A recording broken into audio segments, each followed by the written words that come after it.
C'est à son attitude réactionnelle face à la critique, aux remarques, aux morales qu'on peut lui faire, et là je parle de critique, de remarques et de morale justifiée, adressée légitimement aussi, que l'on peut mesurer le réel niveau de maturité et de moralité d'une personne. Là, ça ne trompe pas, c'est ainsi qu'on peut avoir l'heure juste, si je puis dire, là concernant, et qu'on peut voir qui sont donc les personnes qui sont vraiment de bonne foi, honnêtes, et si je puis dire saines d'esprit aussi. Dissocier ces personnes-là, donc des personnes, on va dire, perverses, lâches, fourbes, malhonnêtes, qui trichent. La majorité actuelle en l'état des gens, malheureusement, se complaisant dans la facilité de recourir à l'inversion, comme j'en ai tant parlé dans de précédentes vidéos et dans de précédents audios, se reposant sur la facilité de recourir à tout un tas de vices pour donc se dédouaner malsainement, se dérober à leur devoir d'assumer leurs torts et les préjudices qu'ils ont pu occasionner à des gens et à eux-mêmes bien souvent en même temps, par leurs torts, donc ne voulant pas les reconnaître comme leurs, étant trop orgueilleux ou ayant peur de façon inavouée de se confronter à leurs torts, à leur part de défaut aussi, puisque ça implique cela, et ayant peur de se regarder dans une glace en quelque sorte et d'être amenés à ajuster leur regard sur eux-mêmes et à voir qu'ils ne sont pas si géniaux que ça, si grands et hauts moralement que ça. Ils ont peur de ne pas arriver à survivre à cela narcissiquement, si je puis dire, et à s'en retrouver avec une estime d'eux-mêmes trop affectée, trop altérée, et d'avoir du mal ensuite à gérer ça. Donc préfèrent la facilité alors d'être dans le déni, de réagir par de la mauvaise foi en voilage de face, et ce qui les amène donc à accuser les gens qui leur font des reproches justifiés et légitimes, qui s'accompagnent bien souvent d'une morale, non pas pour les plomber, mais bienveillamment pour les inciter, les aider à se corriger et à progresser, ce qui les amène donc à projeter sur ces personnes-là, qui leur font des remarques justifiées,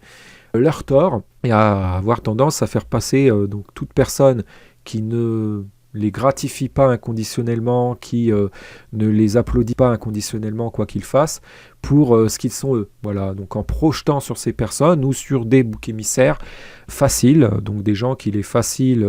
d'accuser et de faire passer pour responsables, à qui il est facile de faire endosser leur tort par projection perverse, diffamatoire, calomnieuse. Et donc ces personnes, dans leur lâcheté, proportionnellement à leur lâcheté, peuvent se montrer immensément perverses dans leur recours donc à toutes sortes de vices pour se dédouaner perversement et essayer de se tirer de l'embarras dans lequel ils se trouvent lorsqu'on les confronte même minimement à leur tort. Et s'habituant dans leur lâcheté à se percevoir comme étant bien meilleurs qu'ils ne le sont en vérité, se surestimant quasiment tout le temps, à plein temps, s'en tenant à une image d'eux-mêmes qui n'est pas conforme à ce qu'ils sont vraiment, étant dans une forme de dissonance cognitive au niveau de leur image d'eux-mêmes, dans une perception d'eux-mêmes, même souvent inversive, se plaisant à se voir comme étant bardés des qualités contraires aux défauts qu'ils ont, aux gros défauts souvent qu'ils ont. L'image qu'ils ont d'eux-mêmes n'a pas de prise avec la réalité de ce qu'ils sont vraiment. Et bien souvent, donc, ce sont des gens qui en deviennent incapables de s'estimer et de s'assumer, si je puis dire, socialement, sans se surestimer. Et cette surestime dans laquelle ils sont en permanence, donc on peut parler d'orgueil, c'est ce qu'on entend par là en général quand on parle d'orgueil, c'est le défaut de gens qui se croient bien meilleurs qu'ils ne le sont et même qui poussent le vice jusqu'à se proclamer supérieurs, jusqu'à prétendre avoir l'ascendance morale sur beaucoup de gens. Ces personnes, leur surestime et leur orgueil donc s'accompagnent d'une tendance à rabaisser des gens qui en réalité sont meilleurs qu'eux et qu'ils jalousent inavouablement. Donc ils ne peuvent pas se surestimer sans en même temps forcément inférioriser, rabaisser, déprécier des gens qui sont meilleurs qu'eux. Pour rester dans leur illusion de cohérence, ils donc accompagnent leur surestime d'un rabaisse systématique de toute personne qui s'illustrent comme étant meilleurs qu'eux, qu'importe le domaine. Et donc, quand ces personnes-là s'avèrent difficilement rabaissables, quand ces personnes-là ne se laissent pas rabaisser et s'affirment à leur juste niveau dans une juste estime d'eux-mêmes, ces personnes orgueilleuses, donc perverses, lâches, essaient alors d'imputer à ces gens-là leur orgueil, en redéfinissant l'orgueil comme étant en fait la juste estime de soi. Donc l'injuste estime de soi dans le sens de la surestime est redéfinie par ces personnes lâches et perverses comme étant de la juste estime de soi, et par contre la vraie juste estime de soi est redéfinie comme étant de l'orgueil. Et c'est pour ça que vous voyez souvent ces personnes vous faire un procès pour orgueil alors que vous ne faites simplement que vous revalorisez, si je puis dire, face à leur tendance à vous déprécier. Vous refusez en fait qu'ils vous rabaissent comme des merdes et qu'ils projettent bien souvent sur vous leur tort, leur bassesse, qu'ils vous fassent passer pour ce qu'ils sont. Donc vous vous réaffirmez comme étant ce que vous êtes vraiment, à votre juste niveau, sans vous finalement en venir à vous surestimer. Vous restez sage, ou juste vous lavez votre honneur et vous n'acceptez pas d'endosser des torts qui ne sont pas les vôtres, de vous reconnaître des défauts qui ne sont pas les vôtres, et donc simplement vous lavez des saloperies qui sont dites sur vous aussi. Et ça, c'est de plus en plus criminalisé par ces gens orgueilleux qui ont besoin, en fin de compte, pour continuer leur comédie de surestime et se faire passer pour ce qu'ils ne sont pas, pour les personnes bien meilleures que ce qu'ils sont en vérité, ont besoin que vous soyez complices avec eux dans la surestime de leur personne, ce qui implique, si vous êtes en vérité meilleur qu'eux, que vous rabaissiez vous-même, que vous acceptiez de jouer leur jeu, même si c'est inavoué, en vous auto-rabaissant pour que eux puissent continuer de se surestimer. Si vous n'acceptez plus ça provoque chez eux finalement une crise, parce que ça compromet en fin de compte leur petit système. Le fait de continuer leur petit manège, ils vont avoir de plus en plus de mal à se faire reconnaître comme étant ce qu'ils prétendent être, des gens merveilleux, vertueux, qui ont les qualités humaines qui rendent estimables alors qu'en fait ils ne les ont pas. Ils vont avoir du mal à continuer leur comédie d'imposture sur le plan moral et souvent intellectuel. Si vous interagissez avec leur univers et que vous vous illustrez près d'eux comme étant ce que vous êtes. Donc ça va les déranger terriblement. Ils ont peur que les gens voient par contraste avec vous qu'ils sont menteurs, qu'ils mentent sur ce qu'ils sont et qu'ils ne sont pas si bons qu'ils disent l'être. Il est facile pour une personne qui est dans l'imposture, qui triche, de se faire passer pour ce qu'elle n'est pas auprès du monde qu'elle veut, quand il n'y a personne de meilleur qu'elle en sa présence. C'est facile. Si en leur présence, vous êtes affirmé et reconnu par les gens de l'entourage commun comme étant ce que vous êtes vraiment et à votre juste niveau et meilleur qu'eux, ça va les déranger terriblement parce que par contraste, ils vont être démasqués et donc se retrouver perçus comme étant des gens qui se surestiment, qui n'ont pas le niveau qu'ils disent avoir. C'est facile de mentir aux gens, de se faire surestimer par eux et de récolter une estime des égards qu'on ne mérite pas, qui est au-dessus de notre mérite, quand on n'est pas en présence de gens meilleurs que soi. On peut alors se donner une hauteur,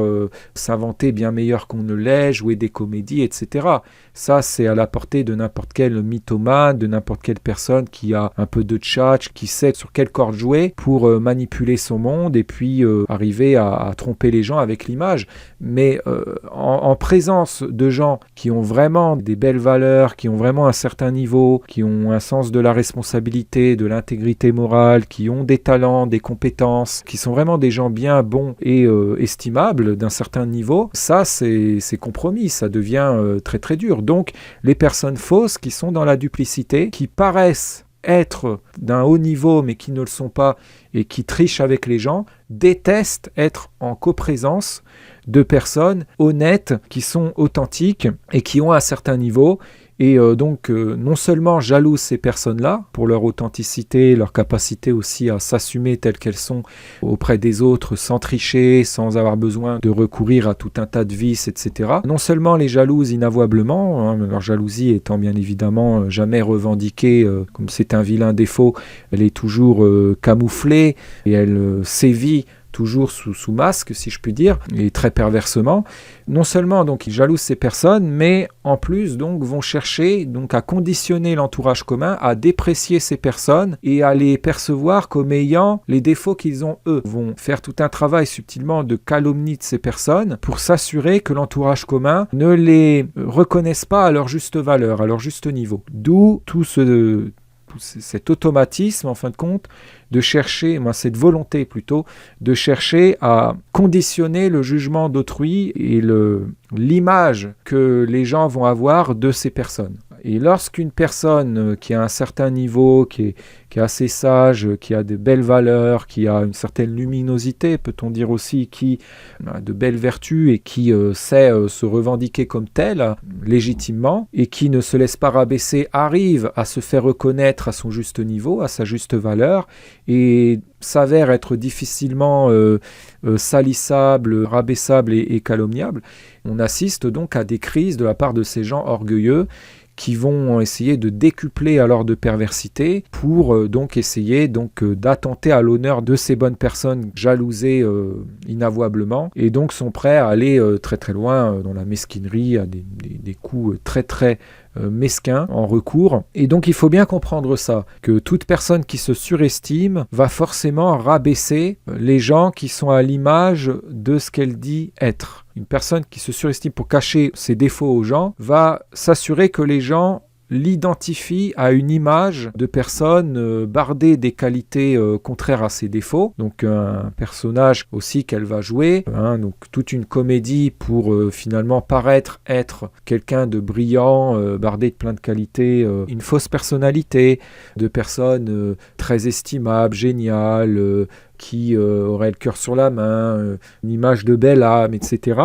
Donc ils vont s'assurer que la plupart des gens les identifient à ce faux moi, cette fausse personnalité. Et toute personne lucide, juste, honnête, qui va voir cette duplicité chez eux et qui va s'affairer à la dénoncer et à ouvrir les yeux aux gens pour les détromper, pour couper court à cette mascarade, à cette comédie, va être alors identifié comme une menace et va se retrouver criminalisé par ces personnes perverses qui vont tout faire pour que la majorité des gens de l'entourage commun ne croient pas ces personnes, pour les discréditer le plus possible aux yeux d'un maximum de gens, en répandant des mensonges, en calomniant ces gens immodérément, mais souvent subtilement et très perversement, toujours sous l'image de personnes qui feraient ça légitimement, vont inventer en général à la personne qu'ils veulent salir et discréditer le plus possible, un statut de personne aigrie, haineuse, misanthrope, frustrée, jalouse, surtout si cette personne insiste et est assez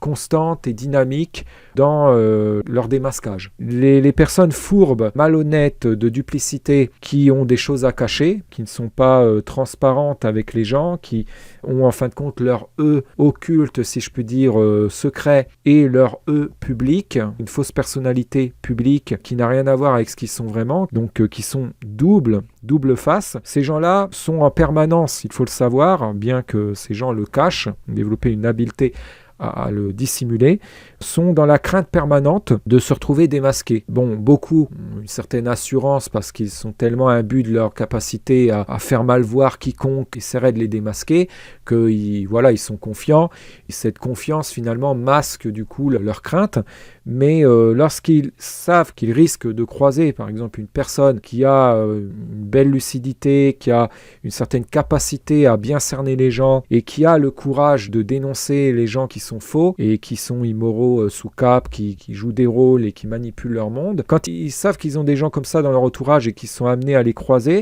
ils ne sont pas du tout rassurés et donc pour essayer de se rassurer, ils font tout leur possible pour s'assurer que ces gens donc soient méprisés par la plupart de leurs connaissances, que pas un mot de leur bouche ne soit pris au sérieux et ne soit cru, donc vont chercher à conditionner l'opinion que les gens ont de ces personnes. Donc avec tout un travail de manipulation commis très subtilement. Et tout ça donc pour s'éloigner le plus possible du risque, même minime, de se retrouver démasqué ou qu'il y ait une petite faille dans leur couverture qui soit mise en lumière, si je puis dire, mise en exergue. Et d'ailleurs, quand on s'affaire à démasquer ce genre de personnes et qu'on échoue, qu'on n'arrive pas à aller jusqu'au bout, finalement, malgré nous, on se retrouve à informer ces personnes perverses d'une faille dans leur couverture. Et là, ça peut être catastrophique parce que du coup, ils nous utilisent alors pour pallier cette faille, se redonner encore plus bonne image et donc se couvrir encore mieux. Donc si on échoue dans nos tentatives de démasquage, on peut se retrouver finalement par cet échec à profiter malgré nous, et ça c'est un des effets pervers malheureusement, on peut se retrouver à leur profiter, à les aider finalement, sans l'avoir voulu, à renforcer leur couverture. Voilà, ça c'est un phénomène assez infernal d'ailleurs. Donc c'est pour ça qu'il faut faire très attention avant de se lancer dans une tentative de démasquage, bien penser à la façon avec laquelle on va procéder, au modus operandi, ne jamais faire la chose si on n'est pas sûr, et il faut en général que la personne perverse soit la moins informée possible de ce que l'on compte entreprendre pour la faire démasquer, parce que plus elle sait, plus elle va pouvoir anticiper et plus elle va pouvoir donc préconditionner la plupart des gens à rejeter tout ce qu'on va pouvoir dire, surtout si elle sait précisément ce qu'on va dire. Plus on laisse savoir à une personne perverse ce qu'on sait d'elle, ce qu'on a conscientisé de son vrai fond, et plus finalement on lui permet d'avoir un coup d'avance et on l'alerte en fait, plus elle va anticiper. Et comme ce sont des gens très calculateurs en général, proportionnellement à leur trouille intense de se faire démasquer, puisqu'elles savent qu'elles ont gros qu'elles risquent d'être fortement punies si elles se retrouvent reconnues comme étant les personnes qu'elles sont vraiment, hein, vu leur niveau d'immoralité, vu tout le mal qu'elles ont fait en général. Voilà, elles savent qu'elles risquent gros, donc proportionnellement à leur crainte de se retrouver démasquées, elles vont avoir un esprit très perversement calculateur et être capables d'anticiper vachement. Il est très dur face à ce genre de personnes d'avoir, si je puis dire, le dessus en termes de stratégie et d'avoir un coup d'avance sur ces personnes. Et si on y arrive, ça peut déclencher des crises monumentales, et c'est là, quand elles se sentent vraiment menacées et qu'elles sentent qu'elles ne peuvent pas avoir le dessus, qu'elles vont alors recourir peut-être à la menace et vraiment rentrer peut-être dans une violence plus physique, se montrer vraiment dangereuses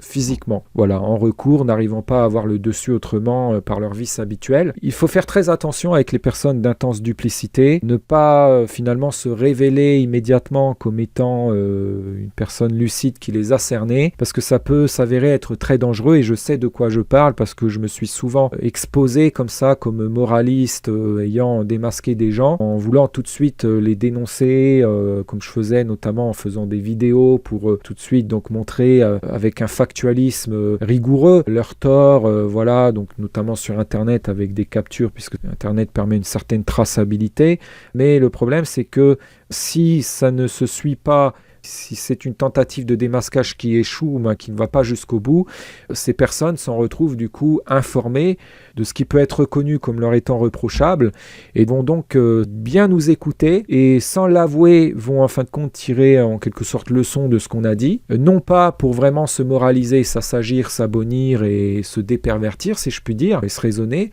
mais pour mieux parfaire leur couverture, si je puis dire, pour mieux cacher leur jeu. Et là, je trouve que c'est vraiment infernal, parce qu'on se retrouve finalement mis à leur profit, sans l'avoir voulu. Et là, il y a quelque chose de diabolique vraiment dans cette capacité qu'ont acquis certaines personnes perverses à mettre même des gens qui sont assez moraux, qui ont un sens de la justice, à leur profit, sans même que ces gens ne s'en rendent compte. D'ailleurs, ces personnes perverses vont maintenir ces gens dans l'illusion, même des fois, qu'ils arrivent à les inquiéter, alors qu'en fait, ce n'est pas du tout le cas. C'est très très pervers, très très pervers. Donc, il faut faire très attention avec ce profil de personnes perverses, parce que si on se retrouve identifié comme une menace, comme ayant un potentiel de les démasquer, on peut risquer très très très gros. Je ne dis pas ça pour dissuader, bien évidemment, je ne dis pas ça pour vous inciter à vous résigner et à ramper au pied de ces personnes, bien au contraire, mais plutôt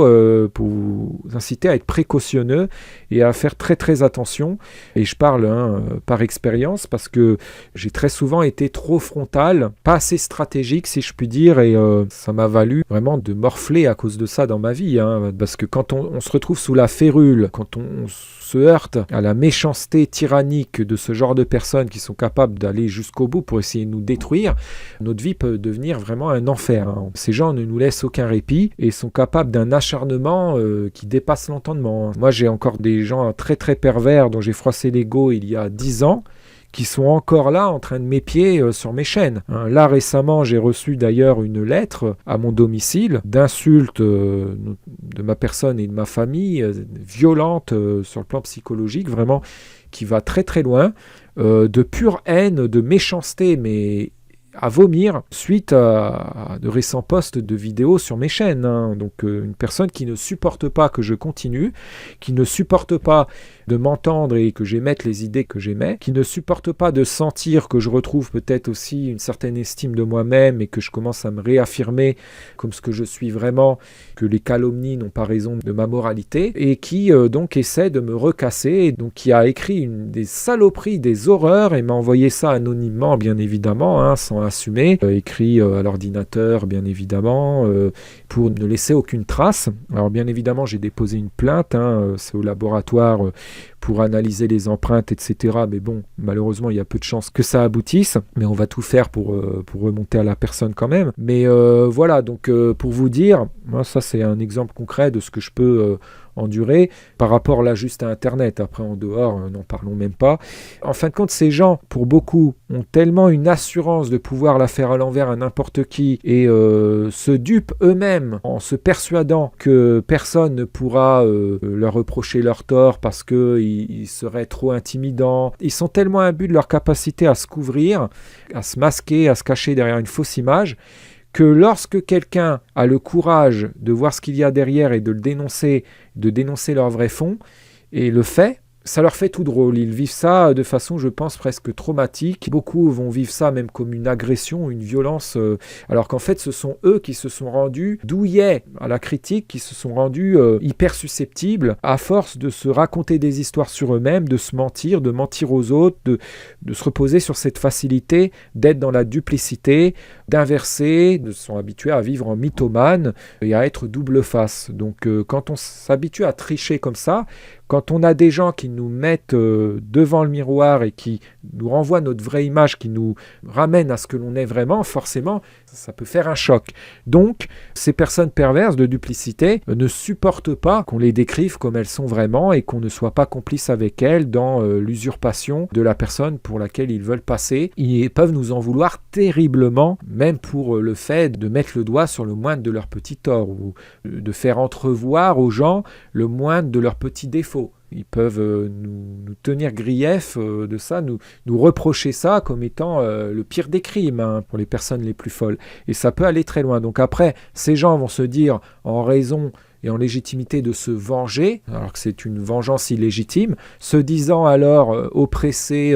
les plus folles vont se dire harcelés même. Aujourd'hui, il en faut peu pour être accusé de harcèlement. Des gens se rendent tellement douillets, ont tellement l'ego fragile qu'au moins de petits reproches qu'on peut leur faire, si on le fait avec répétition et insistance face à leur mauvaise foi, vont faire passer cette répétition et cette insistance qui en fait est saine. Il est sain d'insister quand une personne ne veut pas reconnaître un de ses torts et continue dans son déni et que ça pose problème et que ça conduit la personne à rester dans une attitude injuste qui pose problème et qui porte préjudice à des gens et même parfois à elle-même. Il est sain d'insister et de la renvoyer à son devoir avec insistance de reconnaître ses torts et de se remettre en question. C'est tout à fait sain. Et beaucoup de gens s'accommodent à interpréter cette insistance comme du harcèlement, alors que ce n'est pas du tout du harcèlement, et pendant ce temps-là, du vrai harcèlement n'est pas reconnu comme étant du harcèlement condamnable, donc c'est un vrai problème. Et en fait, il y a une perversion de la conception du harcèlement par ces immoralistes pervers, qui redéfinissent le harcèlement comme ça les arrange et qui ont vite fait de se dire harcelés. Donc aujourd'hui, si on réitère par exemple une critique justifiée de leur comportement, surtout si on le fait en public, là ça y est, ça va crier immédiatement au harcèlement et on ne peut plus rien dire aujourd'hui. On a tout de suite l'accusation de harcèlement qui tombe et avec ça, ils essaient donc de nous faire culpabiliser, de nous résigner, de nous inhiber, puisqu'ils veulent toujours, en fait ils exigent tyranniquement que l'on s'auto-censure et que l'on se fixe pour devise de chaque instant de nous interdire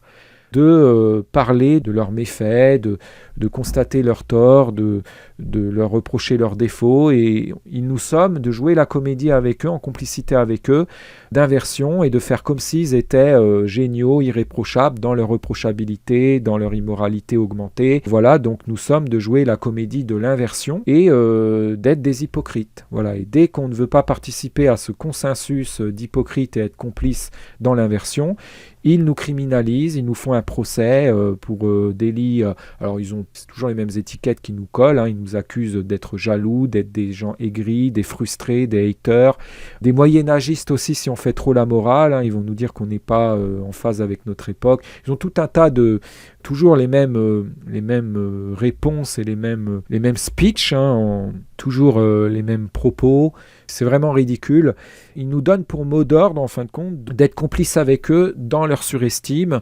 même de faire comme eux, hein, d'en arriver à être pervers comme eux à leur image, et détestent donc les gens authentiques, les gens anti-duplicité, les gens qui sont pour que chacun soit reconnu comme étant ce qu'il est, sans être surestimé ni sous-estimé, et donc crient au délit d'orgueil dès qu'on va leur faire la morale légitimement. Alors quand je dis légitimement, ça veut dire leur faire la morale par rapport à des torts qu'on n'a pas, en des matières où on est meilleur qu'eux, parce que sinon, on n'est pas en légitimité de la leur faire. Quand quelqu'un n'a pas dans un domaine les torts qu'ils ont et qu'il leur fait la morale justement, à raison, ces gens donc réinterprètent ça comme de l'orgueil, en prétendant que la personne aurait le culot de les prendre de haut, alors qu'en fait ce sont eux qui ne veulent pas se reconnaître comme étant moins bons et comme devant être moralisés, être corrigés, et ne veulent pas prendre de la graine de meilleurs qu'eux, ne veulent pas être aidés pour s'améliorer par meilleurs qu'eux, et qui donc veulent continuer de se la jouer supérieure. Et donc ce sont eux en fait les gens orgueilleux, qui alors, en se montrant orgueilleux, hein, dans leur mauvaise foi, font un procès pour délit d'orgueil. Donc vous voyez, c'est-à-dire qu'ils reprochent ce dont ils sont fautifs en même temps qu'ils s'en montrent fautifs, en temps réel. Donc il y a quelque chose d'éminemment ridicule là-dedans, hein, dans le fait de reprocher ce dont on est reprochable en même temps qu'on en est reprochable à des gens qui ne sont pas reprochables de cela, dans une inversion des rôles. Et donc on a aujourd'hui des gens extrêmement inversifs qui passent leur temps à faire une morale déplacée qui est valable en fait pour eux-mêmes, à des gens qui n'ont pas leur tort, mais à qui ils vont donc imputer leurs torts et leurs défauts. Donc ils se retrouvent en fait à faire la morale qu'ils n'acceptent pas de recevoir, et à prescrire à des gens la remise en question que eux devraient faire. C'est hallucinant, et c'est malheureusement ce qui caractérise l'actuelle majorité des gens qui sont en quelque sorte sont devenus presque schizophrènes. Je parle en l'état, hein, je ne dis pas qu'ils sont condamnés à être comme ça ou qu'ils ont toujours été comme ça. Là, je dresse un constat de la situation actuelle, et il faut être réaliste. L'actuelle majorité en l'état est comme ça. Et c'est pour ça d'ailleurs que ce monde est si schizocratique, si je puis dire, immoralocratique, comme je le disais avec mon néologisme bien à moi. Mais voilà, il y a toujours plus de médiocratisation de la société, et la majorité des gens, en l'état, dans leur majorité, ils sont très très orgueilleux, et veulent donc une suprématie des gens faux, donc une usurpation de l'authenticité par la facticité, de l'honnêteté, de l'intégrité par la duplicité, et donc ne supportent pas que les gens vraiment intègres, qu'ils usurpent, les gens vraiment droits, vraiment honnêtes, qui ne sont pas dans la duplicité, soient reconnus comme tels, comme des gens bien, parce qu'ils savent que si c'est le cas, ils ne pourront plus, eux, usurper le statut de gens bien, hein, forcément. Pour pouvoir continuer d'usurper le statut de gens bien et de jouir des mérites des gens bien sans avoir à mériter, ils ont besoin de s'assurer que les gens bien ne soient pas reconnus comme des gens bien et soient condamnés à damnés même, hein, socialement, et qu'il n'ait rien ou très peu. Le fait que des gens méritants, moraux, sages, des belles personnes aient ne serait-ce que le 10e de leur mérite les dérange terriblement, parce que ça les effraie déjà. Et pourtant, ce n'est que le 10e de leur mérite. Alors, qu'est-ce que ce serait si ce serait leur plein mérite? C'est pour ça que quand vous vous affirmez avec vos valeurs, à votre juste valeur, et que vous réclamez aussi en même temps votre mérite, sans vous laisser culpabiliser par ces gens, sans vous laisser rabaisser et déprécier, ces gens le vivent très mal, parce qu'ils ont peur que d'autres personnes en viennent à vous reconnaître dans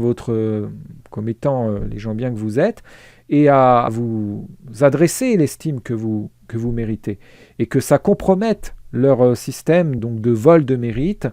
et que ça remette en question leur capacité à usurper le statut de gens bien. Et en fait, ce sont des gens qui fuient le devoir de mérite. Ils ne veulent pas avoir à mériter, ils veulent déroger au devoir de mériter. Ils ne veulent pas faire les efforts moraux pour avoir à mériter. Ils veulent jouir des choses sans avoir à faire ce qu'il faut pour les mériter, sans avoir à développer les qualités pour être des gens méritants. Et donc passent leur vie à voler le mérite des gens vraiment méritants, s'attribuant des mérites, procédant à de l'usurpation souvent morale et intellectuelle, se proclamant ceci ou cela, donc sont dans l'autoproclamation, très orgueilleusement, s'inventant des talents, des vertus, etc., se faisant passer pour ce qu'ils ne sont pas, mais ceci n'est possible que si les gens vraiment vertueux, vraiment talentueux, vraiment compétents, vraiment brillants qu'ils usurpent ne sont pas reconnus comme des gens brillants, ne se manifestent pas, ou que si ces gens sont, si je puis dire, damnés socialement et éteints, en quelque sorte, ou dans l'ombre. Donc ils veulent que nous restions dans l'ombre, qu'on s'auto-inhibe, qu'on s'interdise d'exister socialement, qu'on reste dans notre coin, qu'on adopte une culture de l'auto-effacement même,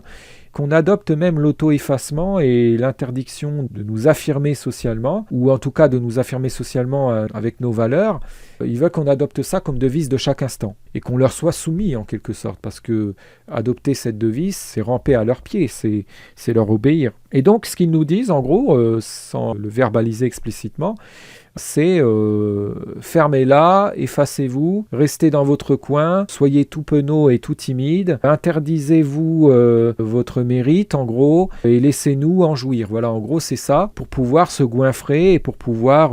vivre dans leur immoralité, dans leur perversité, tout en ayant le mérite des gens bien. Et beaucoup vivent comme ça malheureusement, d'injustice, d'inversion, se foutant du mal-être qu'ils peuvent susciter aux gens de qui ils veulent le mérite, aux gens qu'ils vont diffamer, qu'ils vont salir dès que ces personnes refusent de se laisser rabaisser et refusent d'être complices avec eux dans cette comédie. Voilà, ils sont sans scrupules, ça va très très loin. Et donc pour ces gens-là, bien évidemment, dans l'au-delà, il y aura une justice implacable. De toute façon, il y a une justice implacable pour tout le monde. Mais ces gens-là ne dérogeront pas, n'échapperont pas à la justice inéluctable. Et là, ils peuvent manipuler leur monde ici-bas, ils peuvent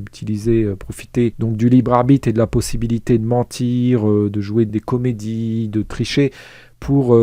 s'arroger ce qu'ils ne méritent pas en l'état et mener leur monde en bateau, mais dans l'au-delà, c'est une autre paire de manches. Dans l'au-delà, tout ceci n'est pas possible. Bon, bien que certaines de ces personnes sont punies ici-bas, souvent, voilà, beaucoup meurent impunis ou faiblement punis, et donc, après leur désincarnation, bien évidemment, toutes les injustices qui n'auront pas été réglées seront réglées dans l'au-delà. Donc c'est pour ça d'ailleurs que ces personnes aimeraient pouvoir rester incarnées éternellement et soutiennent les projets transhumaniques, notamment soutiennent cette entreprise, cette tentative de déjouement de la loi de mortalité, ou plutôt de la loi de désincarnation, en l'espoir de pouvoir transférer leur conscience, leur âme, ou pourrait-on dire aussi, dans un autre corps, pour rester incarné éternellement. Voilà, et fuir l'au-delà, pour échapper à la justice, si je puis dire, divine, pour ne pas avoir à répondre de leur immoralité et pouvoir continuer, donc en gros de dire merde à la morale, de se dérober à leur devoir de moralité. Le devoir de moralité, de se comporter de façon responsable, le devoir de bonne conduite est un devoir existentiel. Ce n'est pas une question de goût. Tout le monde a ce devoir, c'est universel. Tout le monde a ce devoir objectivement de bien se conduire. Pourquoi ? Parce que la vie est mouvement et nos actions ne sont pas inconséquentes, ont toujours une conséquence sur nous, sur le monde extérieur, et donc on doit de facto avoir une vigilance morale qui est donc un devoir de chaque instant, la vigilance morale de faire attention à ce que l'on fait et de veiller à ne pas être préjudiciable, veiller à être des êtres vertueux et à être en cela dignes d'être incarnés. Et ceux qui ne montrent pas dignes d'être incarnés, qui sont je m'en foutistes, qui vivent en profane, comme j'aime le dire, qui sont immoralistes, qui veulent toujours déroger à la morale, se foutent des règles morales, qui se foutent de l'impact de leurs actes et qui vivent inconséquemment, si je puis dire, comme si c'était inconséquent. Ceux-là, bien évidemment, peuvent arriver à ruser perversement pour échapper aux condamnations, se dérober à leur devoir de se remettre en question et de s'assagir. Tôt ou tard, ils devront répondre de leurs méfaits, ne serait-ce que par le fait d'être envoyés inéluctablement donc dans l'au-delà par la désincarnation, par donc la mortalité du corps physique. Donc ils aimeraient pouvoir déjouer ça pour pouvoir vivre dans l'immoralité éternellement. C'est leur désir, leur idéal, c'est leur plus grand souhait, leur plus grand rêve. Et donc c'est pour ça ceux-là vont tout faire pour soutenir notamment l'entreprise transhumanique qui a principalement ce but. Donc c'est en fin de compte un suprémacisme satanique ridicule, c'est une utopie et des gens en fin de compte qui ont une dent contre l'ordre moral divin. Donc on peut distinguer les personnes donc, de mauvaise foi, perverses, lâches, qui ne veulent pas faire les efforts de moralité pour remplir leur devoir existentiel de sagesse, de bonne conduite, constante, je précise, parce qu'il y a des gens qui croient qu'il faudrait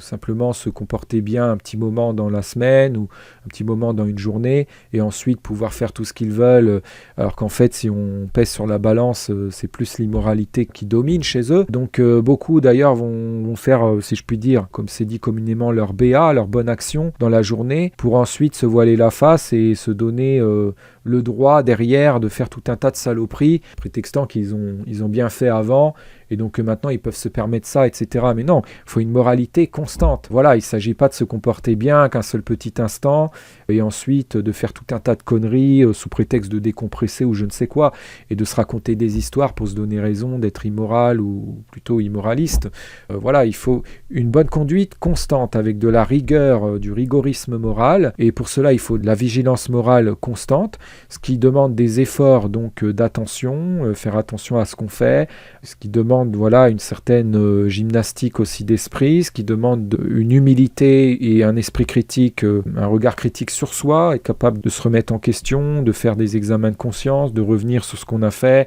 sur nos expériences, sur notre vécu. C'est tout un mode de vie, c'est tout un art de vivre, je dirais aussi. Eux font passer ça pour le truc des crétins, de ceux qui n'auraient rien compris à la vie, qui se pourriraient la vie avec une morale ridicule, comme ils aiment dire. Ils réinventent les moralistes masochistes,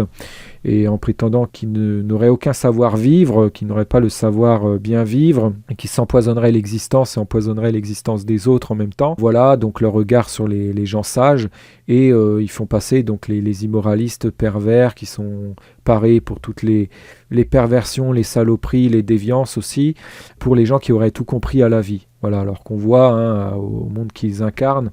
et à ce qu'ils font, on voit aux conséquences que c'est loin d'être la raison, c'est tout le contraire. Donc il y a une inversion totale de démence et raison à ce niveau-là. Les plus irresponsables se font passer pour les plus matures et responsables et font passer les plus responsables pour les immatures. L'immoralisme est vu atrocement comme étant le truc, la posture des gens matures, comme si le but d'un homme dans la vie c'était d'apprendre à devenir immoraliste et de comprendre que la raison dans la vie ce serait de se foutre de la morale, alors que c'est tout le contraire. Le but de la vie, c'est de progresser moralement et d'arriver à incarner ensemble un beau monde juste et, je dirais, de faire régner la justice ici-bas comme elle règne dans l'au-delà, de créer une sorte de symétrie entre le monde de l'au-delà juste, saint, et ce monde, en étant les artisans de la justice ici-bas, les garants de la justice ici-bas, en se comportant soi-même de façon juste. Bon, c'est tout un sens de la vie dont le seul rappel est ridiculisé, et plus donc on se montre mature dans le vrai sens du terme, plus on se montre moral, responsable, sage, plus on a de la vigilance morale, plus on a une constance dans la droiture, plus on est sérieux dans la vie, ce qui ne signifie pas s'interdire aussi des plaisirs, mais conjuguer plaisir et moralité. Beaucoup de gens ne conçoivent le plaisir que dans l'immoralité, que dans la transgression des règles et des interdits moraux, comme si il n'y avait aucun plaisir possible dans le champ de la moralité, en deux mots, ce qui est complètement fou et absurde. Donc beaucoup ne veulent pas concevoir un bien-être, une dignité humaine, une humanité même, un plaisir et un bien-vivre dans la moralité en 2 mots. Donc à chaque fois, essaie de nous tirer vers l'immoralisme en essayant de nous faire croire qu'on serait des masos avec notre morale, qu'on s'infligerait un carcan ridiculement sans raison et qu'on se pourrirait l'existence et qu'en plus on voudrait faire chier les autres avec la morale, etc. Comme si le moralisme n'avait aucun fondement, alors que c'est du pur bon sens. Et c'est du pur bon sens le moralisme. Celui qui prétend que le moralisme est bête, qui est contre le moralisme, forcément affirme par là qu'il est contre le fait de bien se comporter. Être moraliste, c'est tout simplement être pour la moralité. En 2 mots, être pour le fait de se comporter bien. Voilà, le parti pris pour la moralité, s'efforcer soi-même de bien se comporter, de tenir une bonne conduite, donc exiger aussi ça des autres comme on l'exige de soi, sans s'exclure des gens qui sont dans le devoir de bonne conduite, travailler aussi à développer les qualités et les vertus d'hommes dignes pour vivre dignement. Ça ne signifie absolument pas prétendre avoir l'apanage de la droiture ou vouloir rabaisser tout le monde et croire qu'on serait les seules personnes morales ou je ne sais quoi, contrairement à ce que beaucoup de pervers prétendent. Il y a toute une redéfinition du moralisme chez ces immoralistes qui est immonde pour faire passer les moralistes pour des gens orgueilleux, des saloperies, des gens qui prendraient tout le monde de haut, parce que ces pervers lâches ne supportent pas qu'on les renvoie à leur tort, et donc font croire aux gens qu'on fustigerait inconditionnellement tout le monde, en fait. Qu'on aurait une haine du monde, qu'on n'aimerait rien. Ils font croire ça de manière à faire passer nos critiques et notre morale comme étant injustifiées, comme étant inconditionnelles, donc d'en nier en fin de compte le bien fondé. Ils vont dire que ce n'est pas parce qu'eux sont vraiment en tort et qu'ils sont très immoraux qu'on va leur faire des reproches et la morale, mais parce que de toute façon, on verrait tout le monde comme étant immoral, on considérerait tout le monde comme sataniste sauf nous. Voilà ce que prétendent beaucoup de pervers, et ça c'est quelque chose qu'on retrouve très souvent, donc ça les arrange. Ils s'auto-persuadent et ils essaient de persuader un maximum de gens que les moralistes seraient des misanthropes haineux, qui n'aimeraient rien, comme si ne pas aimer l'immoralité c'était détester tout. Parce que pour ces pervers, l'immoralité est tout.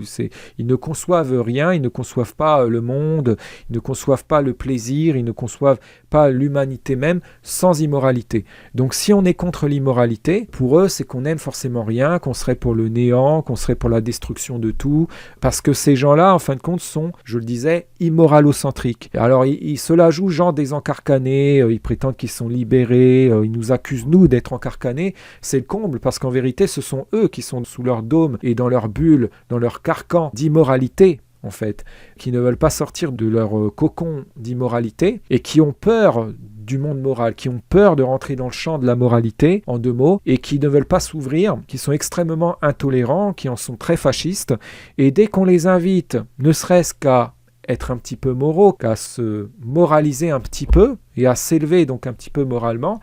et ils crisent comme si c'était là les inciter bientôt à la mort. C'est hallucinant. Ils se sont tellement persuadés que le moralisme était du masochisme et que ça conduisait à la dépression, à la mort, voire même au suicide. Pour eux, en plus, ça rime avec mort sociale, etc.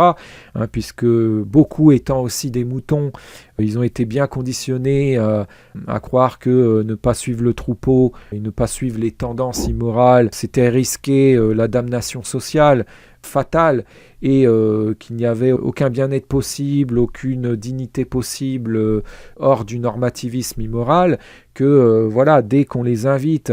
à dépareiller un petit peu, à sortir un peu du troupeau, pour eux c'est comme si on les invitait à se jeter du haut d'une falaise, à se jeter dans le vide ou à se faire sauter le caisson, quoi. C'est hallucinant. Hallucinant, ils sont très primitifs, ils extrémisent tout de suite, alors qu'il y a des nuances, il y a des degrés. Ce n'est pas parce que la moralité, en 2 mots, est mal vue en l'état par l'actuelle majorité des gens qu'être moral, c'est être une pourriture. On ne juge pas les choses en fonction de l'opinion de la majorité sur elles. Surtout actuellement, vu le contexte et vu la situation actuelle, où la plupart des gens sont dans l'inversion totale, voient comme bien ce qui est mal et voient comme étant mal ce qui est bien, ont un système de valeurs de plus en plus inversé. Se fier à l'opinion de la majorité et ne jurer que par elle, par lâcheté, c'est vraiment d'une ignominie. Beaucoup de gens, par lâcheté, n'ont pas le cran de de dépareiller vis-à-vis de la plupart des gens. Donc ils restent dans le moule, ils suivent ce qui est tendance, et pour eux n'est bien que ce qui est reconnu comme bien par la majorité et que ce qu'il est normatif de reconnaître et de voir comme bien. Et ils ne cherchent pas plus loin, ils en deviennent très primitifs et ne veulent pas voir au-delà de ça. Donc si on remet en question donc la conception du bien qui est normative, pour eux c'est le crime, voilà, ils ne veulent surtout pas envisager que ce qui est reconnu normativement comme moral ne le soit pas, ils n'y comptent absolument pas parce qu'ils ont peur ensuite de comprendre des choses, que de fil en aiguille, ça les confronte aussi à leur lâcheté, de gens qui n'ont pas le cran d'assumer une posture et une identité, une personnalité en dehors du moule. Ils ont trop peur de se retrouver méprisés par des gens, d'avoir la majorité à dos, et pour eux, dans leur tête, ça rime avec mort. Voilà. Ils auraient trop peur aussi de vivre ça comme traumatique, d'avoir une blessure narcissique terrible et de s'en retrouver humilié. Donc ils préfèrent rester dans le moule et se voiler la face en se persuadant que toutes ces normes sont morales, que toute l'immoralité dans laquelle ils sont voulus ne serait que génialité, que grandeur, que moralité, que sagesse. Et comme c'est une immoralité qui empire, comme les normes, ce qui est normatif est de plus en plus immoral, ils descendent toujours plus bas. Voilà, ils sont toujours pires. Et pire ils sont, plus donc dans leur voilage de face, pour ne pas reconnaître leur lâcheté de mouton, ils se persuadent qu'ils sont évolués moralement. Donc ça donne un inversionnisme qui est assez féroce et épouvantable et qui atteint aujourd'hui un niveau effrayant d'infernalité. Et plus, bien évidemment, ils sont infernaux là-dedans, et plus, donc, ils ont une haine des moralistes fiers. Je précise fiers parce qu'il y a des gens moralistes qui peuvent se retrouver culpabilisés et en venir à regarder leur pompe et à s'inhiber, à s'interdire d'exister, notamment socialement, et à rester dans leur coin. Et il y a ceux qui sont fiers, qui s'affirment, qui vont exiger leur mérite aussi, qui veulent être reconnus comme étant ce qu'ils sont, à leur juste valeur, qui ne s'interdisent pas d'exister, qui rentrent en interaction socialement, qui veulent une vie sociale, qui veulent participer au monde, et qui, contrairement à ce qui est dit, ont leur place ici-bas, et parce que ces modernistes fascistes de pervers immoralistes, eux, veulent d'un monde que de gens immoraux. Ils ont décrété que les gens moraux n'avaient pas leur place dans ce monde, qu'ils étaient... en fait, ils les font passer pour anachroniques. Ils prétendent que la morale, c'était un truc du Moyen-Âge ou